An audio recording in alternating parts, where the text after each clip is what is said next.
I think what we should talk about specifically is why we would pick certain heads for certain drums in certain settings. Sure. And I can really talk about that first from just a preference standpoint. Let's do it. I've always really liked clear drum heads. Can you actually grab me that Mapex drum?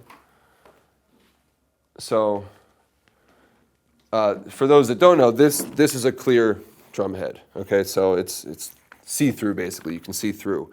But there are other drum heads out there that are coated. That it's kind of like almost like a papery feel on top. It's a coating that can add durability, but also can give it a very specific sound. Yeah. I've never been much of a fan of it, just from a feel perspective. When I hit the drum, I like a little bit of give, and I feel like with a clear head, you can really get some nice give to it, and you can really lay into the drum. With the coated ones, I never really connected with it that way.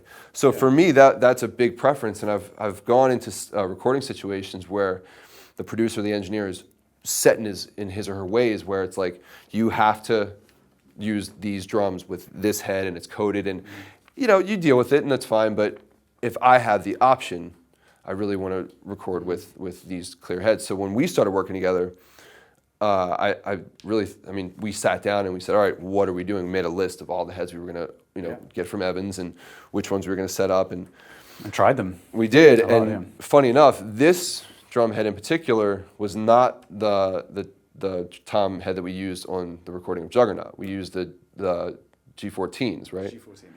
And this one is a Evans G2 head, which is it's a double ply head, so it's a little bit more durable. With how I'm hitting in this aggressive style that Periphery has, we need something that's not going to just cave in. And we were using the G14s. We were changing the drum heads, I don't know, every song pretty much. I mean, just to talk a little bit about that, like drum heads do come in all sorts of different shapes and sizes, and they can vary really drastically even when they look quite similar. So this is a double ply head, which means it has literally two thin films, and they're not glued together. They just kind of rest against each other, and they naturally kind of muffle one another, and it takes some of the overtones out of the drum. It gives you a shorter sound, but it also gives a lot more durability. And it's very standard to use this on the side of a tom that you hit, the batter side. When we get to the resonance side, you very rarely see actually coated heads like you were talking about on the batter side, on the resonance side. This is a G1, this is a much thinner head. It's essentially like one of the plies of this head.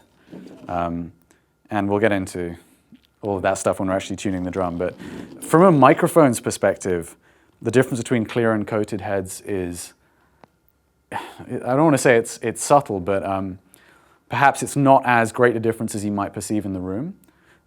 With a clear head, you get probably more extended high end, and it tends to resonate more just by virtue of having a coating on the drum. A coated head tends to kind of muffle itself a little bit, and you lose some of the high end. You get more of a kind of mid-focus sound. A clear head in many ways sounds kind of more open. You get more sustain out of the drum. Generally, people equate that with a modern drum sound, but really depending on the drummer and how they're hitting, a coated head could sound perfectly modern. It's just different flavors. One of the things I really want to talk about throughout this process is kind of working with you and your preferences. Right. And when I work with any drummer, I try to cater to their preferences if they have them. You'll see some producers, as you say, who really want things to be a certain way.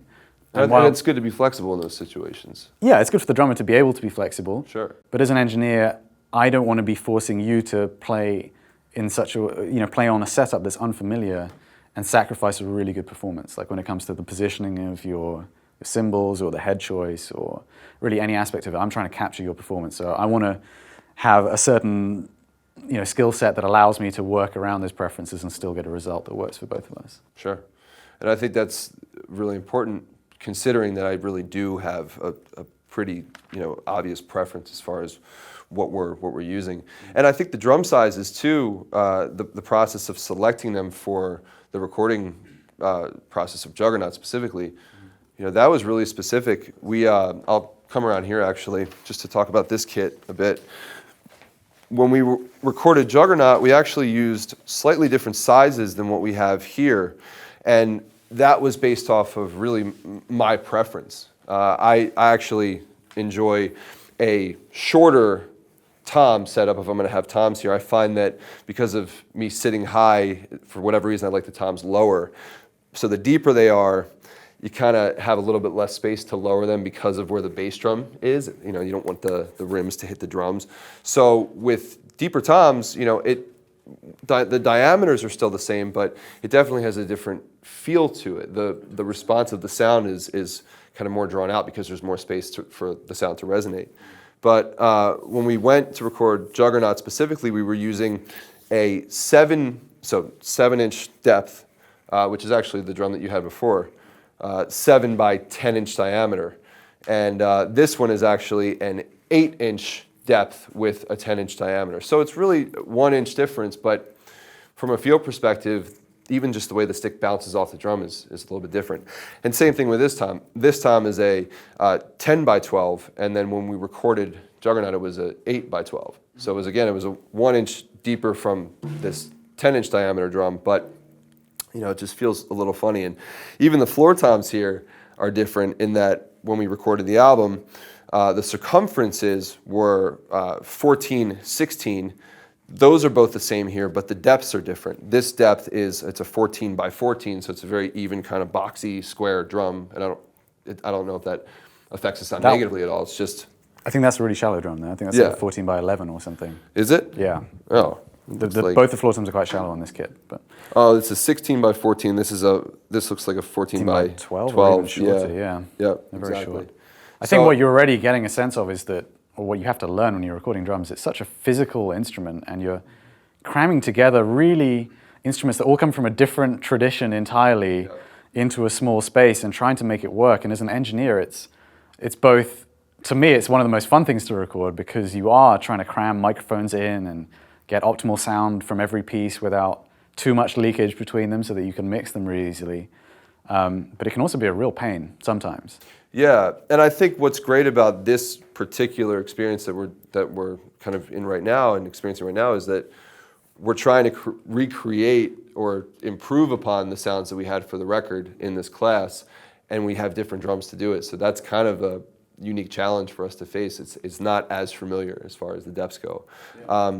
But there's a specific kind of sound I go for. So these are the Mapex Saturns, which are a maple walnut wood. So the sound it's very lively, but it's also nice and dark and very warm, and it's got a really nice punch to it. So once we get it mic'd up, you'll hear what they specifically sound like.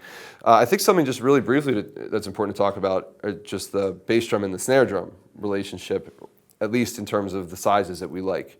The bass drum here is an 18 by 22, so it's 18 in depth, and then it's 22 around. And that's kind of the standard size these days. Most kits, generally 22 by 18 is the bass drum size that you'll have. Yeah, and anytime we've recorded, it's either been an 18 by 22 or a 16 by 22. Yeah, so 16 by 22 I think was more popular in the 90s. So when the kick drum we used on Juggernaut actually came from a much older kit, kind of from this era of Mapex Saturns, because we wanted that specific size. We'll get to talking about the kick drum sound in particular, but generally a shorter drum is going to have a little bit less resonance. It's going to be a bit tighter sounding, which can be really good in a studio situation. And again, we'll get more into this later, but my approach to tuning drums and getting them to sound good at the source is really to not have to modify the sound with too much muffling. So if you've got a drum that naturally has a shorter sustain, you can actually keep more of the character of the drum. As soon as you start putting moon gels or pillows into kick drums or moon gels on snares and toms, you really start eating away at the differences between different drums that set them apart. So getting the right sizes is important from that perspective. I also want to hasten to add, and yeah, maybe some people will disagree with this, but to me, the real key to good drum sounds is in tuning and head selection. As long as the drum isn't physically damaged, as long as it's still perfectly round, so you can tune it well, you can probably get a decent sound from it. So, if you are just starting out, don't feel put off if you don't have a top-end kit. That might make tuning easier. Sure, if you get like a really lovely, well-maintained kit, tuning might take 2 seconds and it's going to sound great right off the bat. But my first kit was a pretty low mid-range Tama kit, and I used that very recently on a professional project and got some of my best drum sounds to date, in my opinion. We just used that because the drummer was flying in and we had to use that. So don't get too caught up in the specifics of your kit if you're just starting out. Just get to grips with tuning and trying to get the best sound you can with what you have.